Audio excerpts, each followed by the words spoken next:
গাজার পরিস্থিতি জানাতে সরাসরি গাজা থেকে যুক্ত হচ্ছেন প্রতিনিধি তাহের আবু আউন। স্যার, ডক্টরস উইদাউট বর্ডার্স এই পরিস্থিতিকে একটি কৃত্রিম অপুষ্টি সংকট হিসেবে বর্ণনা করেছে।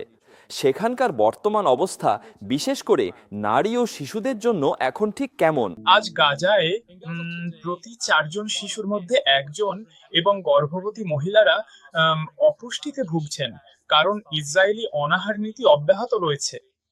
অপুষ্টির এই ভয়াবহ উচ্চ হার নিয়ে ডক্টরস উইদাউট বর্ডার্স এর পক্ষ থেকে দেওয়া এই বক্তব্য বা সতর্কবার্তা এটি প্রথমবার নয়। গাজা স্বাস্থ্য মন্ত্রণালয়ের সাম্প্রতিক বিবৃতি অনুযায়ী বর্তমানে গাজায় পরীক্ষা করা শিশুদের এবং গর্ভবতী মহিলাদের মধ্যে 25% চাইতেও অনেক বেশি মানুষ চরম অপুষ্টিতে ভুগছেন। এটি এখন দিবালোকের মতো স্পষ্ট যে ইসরায়েল গাজাবাসীদের আরো অনেক বেশি কষ্ট দেওয়ার জন্য অনাহারকে একটি সুপরিকল্পিত এবং নিষ্ঠুর যুদ্ধাস্ত্র হিসাবে অব্যাহতভাবে ব্যবহার করে চলেছে।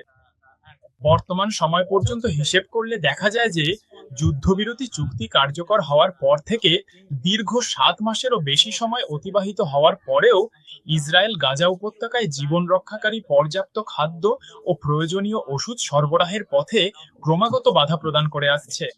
এর ফলে গাজায় অপুষ্টির হার অনেক বেড়ে গেছে এবং তখন থেকেই দুর্ভিক্ষ আরো তীব্র হয়েছে।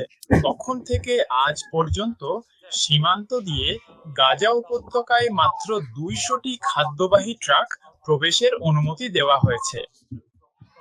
অবশ্যই এটি কোনোভাবেই পর্যাপ্ত বলে গণ্য করা যায় না এবং এটি প্রতিদিনও হচ্ছে না। এটি একেবারেই যথেষ্ট বলা চলে না। যেখানে 20 লাখেরও বেশি মানুষের জন্য প্রতিদিন 600টি ত্রাণবাহী খাদ্যবাহী ট্রাক গাজায় প্রবেশের কথা, সেখানে 200টি ট্রাক অবশ্যই যথেষ্ট নয়। এর পাশাপাশি দখলদার বাহিনী ওষুধ এবং চিকিৎসা সরঞ্জাম সরবরাহেও বাধা দিচ্ছে।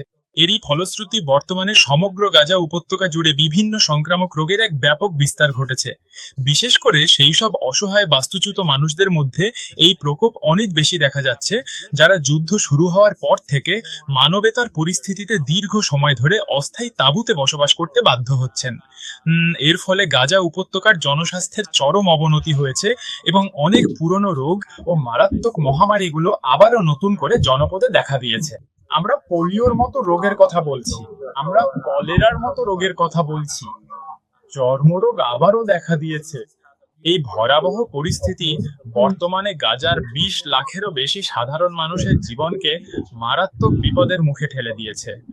গাজার স্বাস্থ্য মন্ত্রণালয়ের পক্ষ থেকে জানানো হয়েছে যে এই মানবিক বিপর্যয় রোধ করার জন্য এখন জরুরি পদক্ষেপ নেওয়া একান্ত প্রয়োজন এবং একই সাথে ইসরায়েলি দখলদার বাহিনীর দ্বারা দীর্ঘ সময় ধরে চাপিয়ে দেওয়া গাজা অবরোধের অবসান ঘটানো প্রয়োজন।